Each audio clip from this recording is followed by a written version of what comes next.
Welcome to the IT Experts Podcast, the only podcast that helps ambitious IT, MSP and tech business owners increase their sales, profit and productivity by simplifying business growth.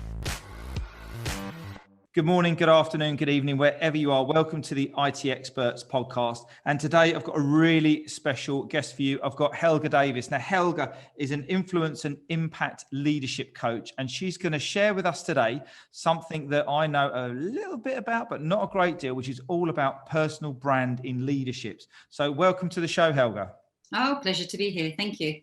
Excellent. So we've got a really jam-packed show this afternoon for you. We're going to help the leaders of the businesses to understand the impact of personal brand, how it's important, how you can influence in lots of different situations around sales, leadership, development, coaching, etc., etc.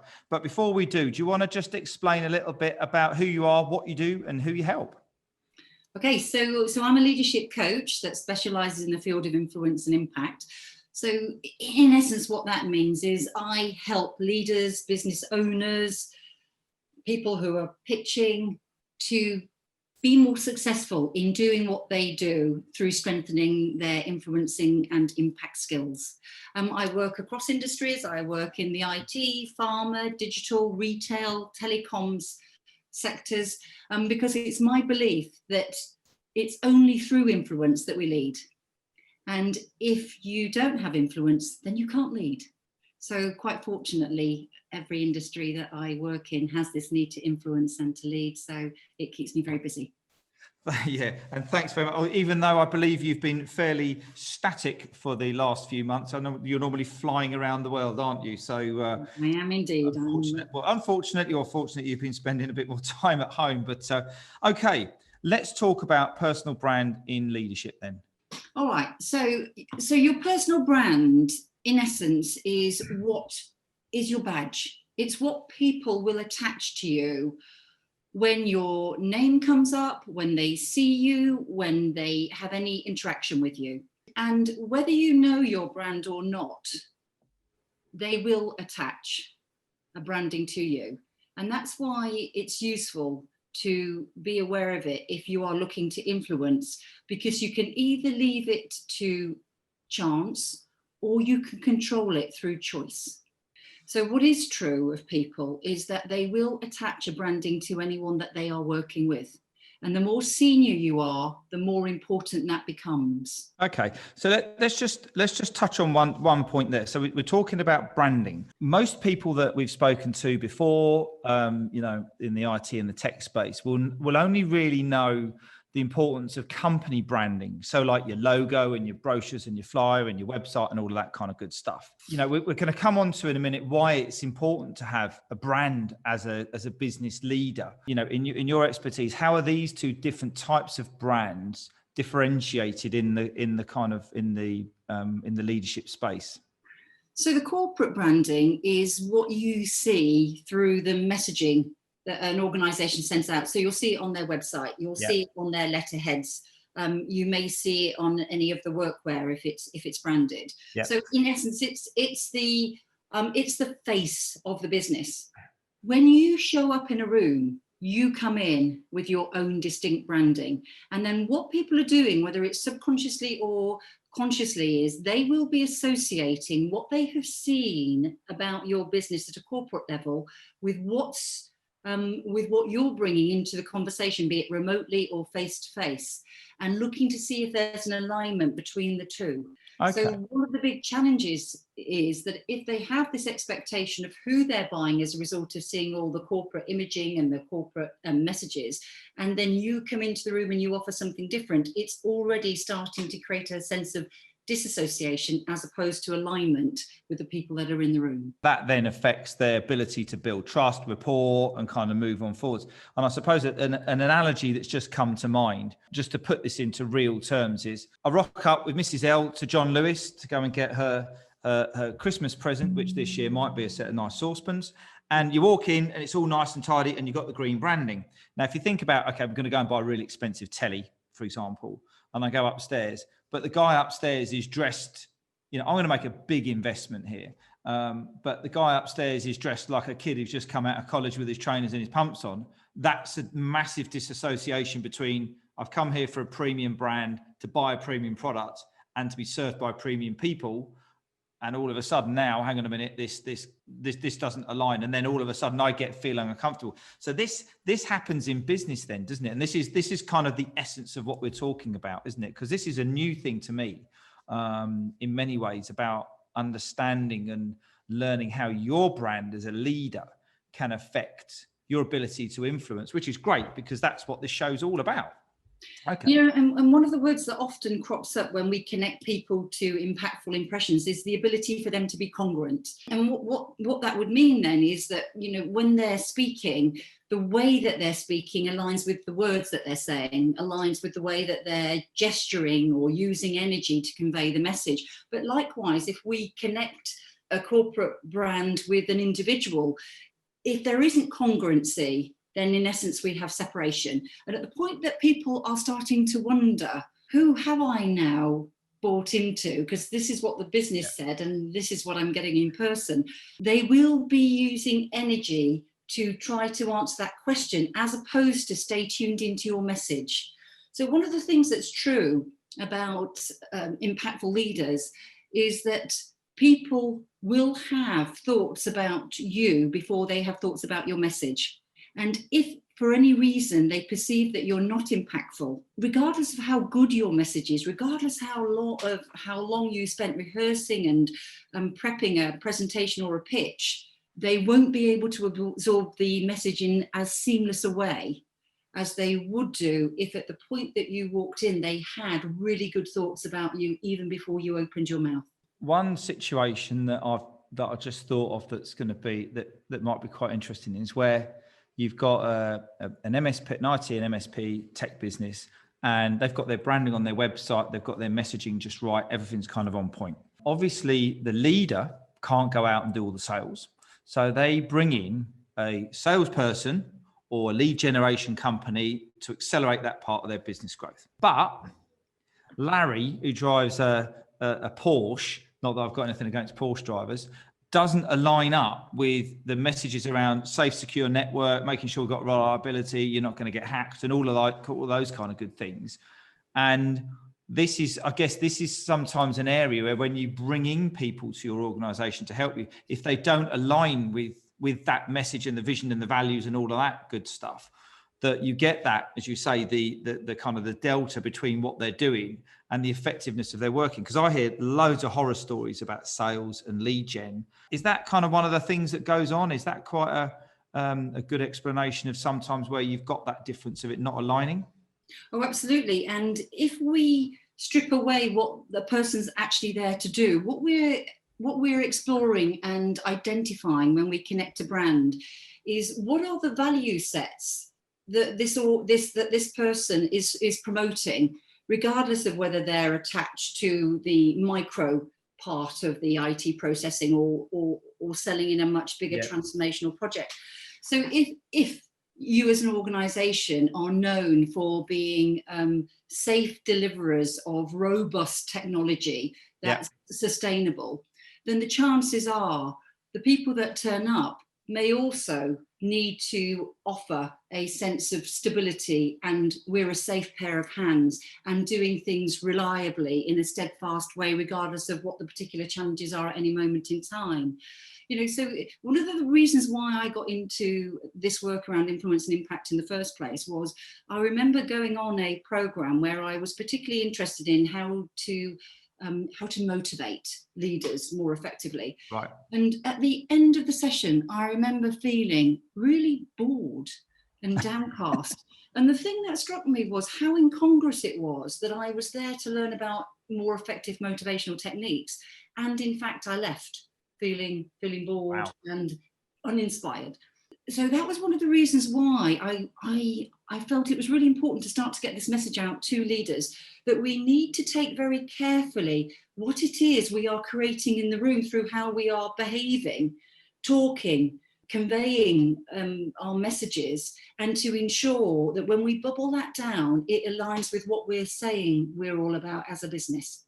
And it doesn't matter then if we're ordinary and we do things in a really careful, well thought through way. We don't all have to be transformational gurus out there, because actually in the world of tech, being reliable, being sure-footed, never being fazed by calamities could, for lots of organizations, be the thing that they're looking for, particularly if their business is going through quite disturbing, unsettled change. And this is where we'd spoken a few podcasts ago now, I can't remember exactly what number it was, about the company values. And I repeat a great prospecting call I had with a rather large MSP in Australia. And the guy literally said, as soon as I saw your values on your website, I knew we were going to get on, because they lined up with us. And I guess what he was looking for is he was looking for, I've got the pictures on the wall behind me, not in this office, but in the other office, is he doing that? Is he been innovative? Is he been flexible? Is he,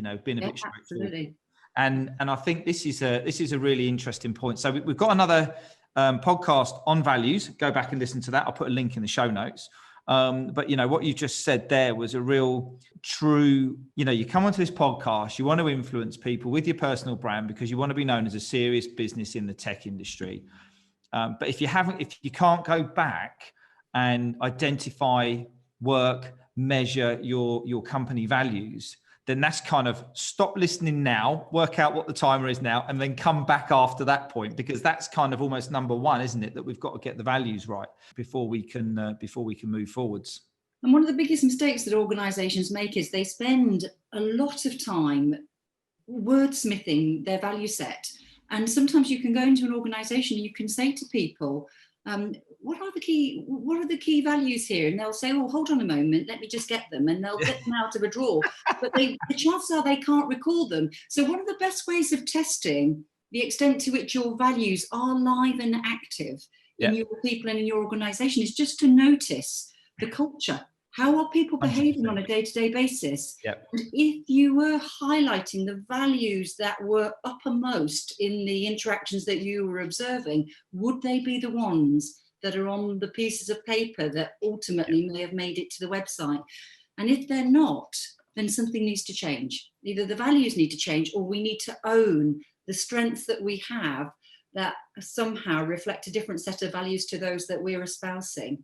That's absolutely right, and I say to many of my clients that the values are an amazing way for us to do two things with while creating and building great teams. Number one, you can reward people around living the values and being there. And oh, brilliant, Johnny, you did a great job. You really held on to that customer issue there. You live in the value of customer comes first, for example, and you can celebrate and talk about the values with the team, because the values of a business don't just get created and then thrust down. They need to be created with the business.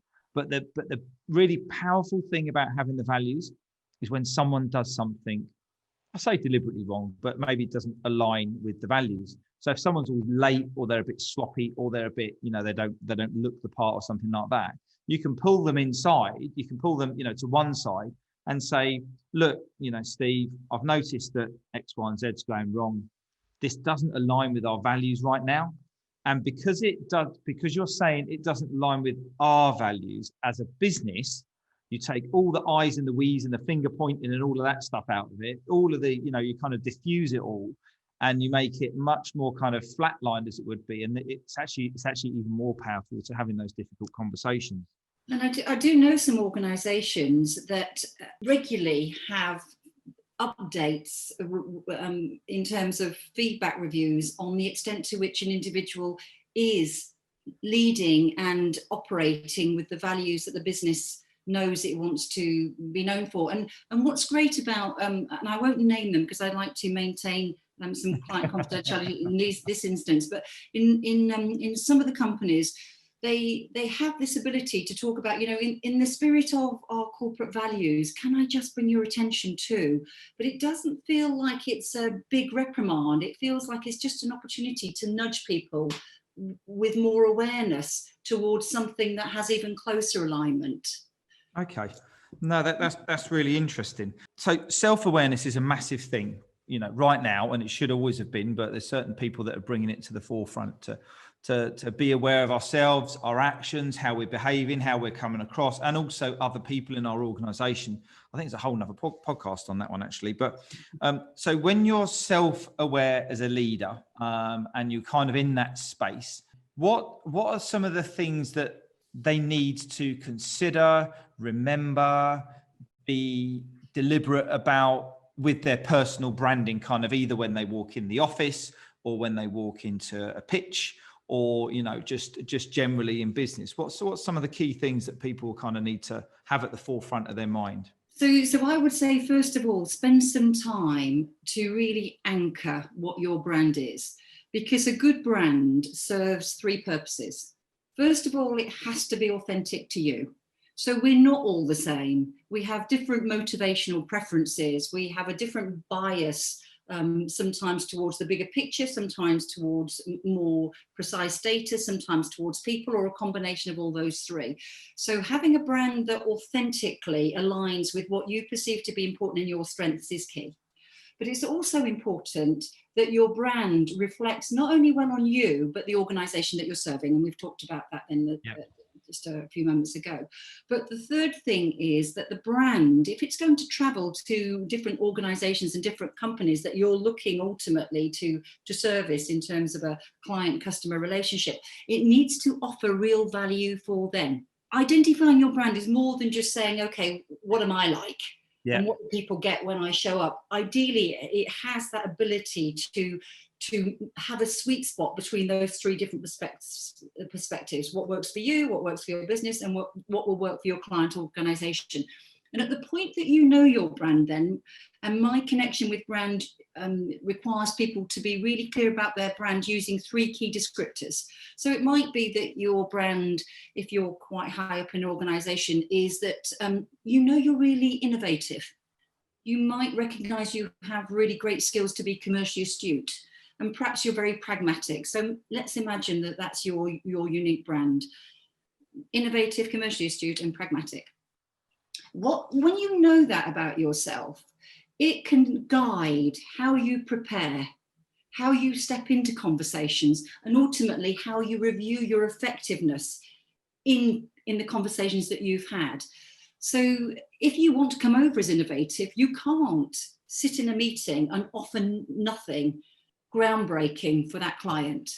If you haven't, at the point that ideas are being talked about, being able to connect it to a commercial picture and offer good judgment on that, you haven't been honouring your brand to the client. And if you haven't been able to turn conceptual pictures into something that's really pragmatic, that applies to the situation that you're discussing with the client, again, you can't own your ability to have done that. So at the point that you know what you really stand for, it hones and tones what you choose to say and what you choose not to say in order for that to be emphasized through the contributions that you make. If you know that your brand then is already going to be worthy in your client base, it ensures that the way that you use time with any client will always be well thought of. And if a client perceives that you've used their time well, chances are they are going to be influenced by you, they're going to like you, and they'll want to work with you. Okay, here's a great question for you. So we've got business values. I've got on my wall, nice big colours, printed out, big posters. And then obviously, and I think I've got some work to do with this, and I don't mind admitting that at all. I've got a personal brand as well, which I probably need a bit of thinking about, so don't put me on the spot today. But I don't have those badges all over me. I don't have those posters and all of the kind of the buzzwords and all that sort of thing. How do I either portray my personal brand or let other people know what it is? And the reason that I've kind of said this is that we've come up with this this example of innovative, commercially astute, and pragmatic. When people know, say for example, you know, I was in that position and I was innovative, which we are anyway, but if someone knows they're coming into a meeting with me and they need a bit of innovation, they need someone to think outside the box, they know they can ask Ian, because he will, that's the kind of guy he is, right? And also, like, you know, he knows his numbers, and also he's kind of quite pragmatic as well. So they kind of get that because they know that. But if you're going into a sales situation and you want to align with your brand and you've never really met that other person before, how do you display and how do you tell people about what your brand is? So first of all, we can't make the same mistake at a personal level as organizations make at a corporate level. I spend a lot of time thinking about our brand and then find it just sits in a drawer and we have to dig around in order to connect it and remember it. So if you can't easily recall your brand, the chances are it's not authentic enough to you. Because at the point that you really understand what your brand is, it will always be part of you, but it might need some honing and toning and strengthening now that you're more aware of it. So that's the first thing, actually. Ensure that the exercise around brand is done so well that you won't then have to search for what is it, because it is intrinsically already part of you. Now, the truth about brand is your client base may or may not know what your brand is. Yeah. So your brand should intrinsically be already such a part of you that you shouldn't have to trawl around in your brain to find it, download it. We've got that. But the people who you're communicating with, your new audiences, your established clients, they may or may not know what your brand is. Now, people who are more confident in asserting how they work as well as what they do may put it out. So they might say, look, if you work with me, what you'll find is I will always bring you innovative thoughts in terms of how you can proceed, particularly with things that are problematic. And I'll always make sure that they are well costed so that they stay within your budgets. Right. And they'll have a practical application, which means that within 2 weeks of me talking about it, some of that will be implementable. So they may actually offer clarity around their brand by stating it up front. But if you choose not to, then through your behaviors, the audience will start to attach a brand to you. Now, the behaviors are what I call the VVV, because you convey your brand through how you look, which includes the outfit that you choose to wear, as well as how you choose to sit, how you choose to stand, how you choose to convey your presence on a remote call. So the visuals, the vocals, the actual tone, pitch, energy that's conveyed through the voice. And then ultimately the final V, which is the verbals, is the words that you choose to use. So through the visual, vocal and verbal behavior, you will be creating a picture in people's minds that they then will associate to you, badge you with, which becomes your brand. And of course, the most influential and impactful people are those who have an impact on others that aligns with their brand intention, with the intent that they had for their brand. Love it. So you've got two choices. Either someone will decide your brand for you, or you can live your brand and be in a bit more control. I absolutely love that. That's great. Okay, look, let's ask the golden question. How can I use it? How can I use, the brand to help me influence, to get someone the right outcome or the right decision? Yeah, so one of the great things about brand, particularly in businesses where there may not be great cost margins, where a lot of people could be competing on the same turf, is that if you can't be separated from other competitors on the basis of price or process or potentially performance results, then the one thing that will be unique to you, will be your personality. So taking care to think about not only authentically what can I bring to a situation, but what would my client most welcome from somebody who's working with them on this project, on this transformation, on this particular piece of work within a project? What would they value?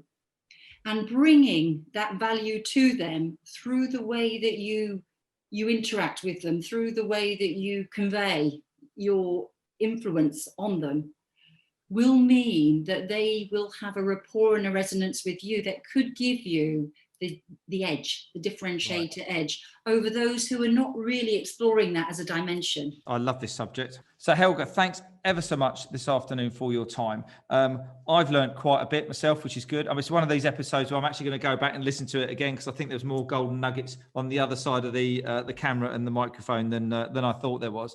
Do you want to just give us a quick quick summary of kind of the key point, and also any contact details if people wish to have a chat with you and talk any further about what you might be able to help them with. Okay, so the final theme that I'd like people to go away from this podcast thinking about is that behavior builds brand, and that it's through your brand that people decide whether they will buy into you or not. And ultimately, then your brand will feed into your reputation and your legacy. So it kind of matters. And controlling it through choice rather than chance will enable you to manage the narrative and the conversations so that ultimately you're attached to a brand that honors you rather than dilutes the impression and the impact that you want to have. It's a subject I think that's going to become even more crucial as we move into a post-COVID world, and margins and competitiveness kind of increases. So if anybody wants to do any further work around this or wants to share their thoughts having listened to this podcast, then by all means feel free to drop me a note. I can be found at helga@vcurve.co.uk. And I hope at some point then that we'll have a chance to move the subject of brand on and connect it more to influencing styles, which of course are part and parcel of being effective as a leader. That's brilliant. So thanks again. You look after yourself, and I'll catch up with you guys soon. Take care now. Thanks, Ian. Bye. So thanks very much for listening. I hope you enjoyed the show. It'd be great if we could connect over on LinkedIn. So please drop over there and send me a message and let me know which podcast you've been listening to. And also invite you to go and take the IT Experts test in our brand new IT Experts app. You can get full details on this over on our website at innovate2success.com. Also, if you enjoyed the show, it'd be great if you could leave a rating and review. And in the meantime, I'll let you get on with the rest of your day. You have fun, enjoy yourself, and I'll catch up with you soon. Take care now.